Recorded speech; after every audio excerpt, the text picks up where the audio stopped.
Kunyari, may nangyari sa isang bagay na sobrang ang nasaktan.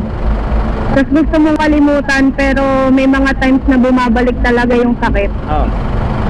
Anong thoughts mo doon? So sa mga sagot dun, ma'am, gagamitin ka kasi ni God. So may mga tao na ma-experience din yung pinagdadaanan mo ngayon, pero ituturo mo naman sa kanila ngayon kung paano mo pagtatagumpayan yung sitwasyon na yun. Ganun ka gagamitin ni God, or iniwas ka niya sa mas mabigat pang problema.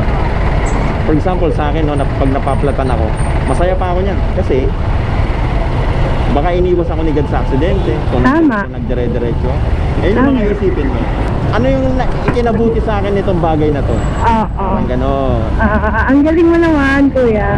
Sa lahat ng circumstance na sa tingin nating negative, mayroong positive dyan, isipin mo lang kung ano yun.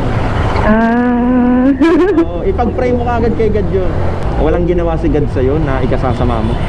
Para lahat ng ginagawa niya sa'yo, kahit sabihin mo makakasama, kahit sabihin mo sa tingin mo is masama, maniwala ka, para sa ikabubuti mo pa rin yan. Hindi mo man maintindihan ngayon yan, pero marirealize mo yan pag natapos ka na dun sa storm na yon, sa pagsubok na yun. Ay, kaya pala ginawa ni God, buti na lang pala, thank you Lord. Hanggang sa mapapaiyak ka na lang.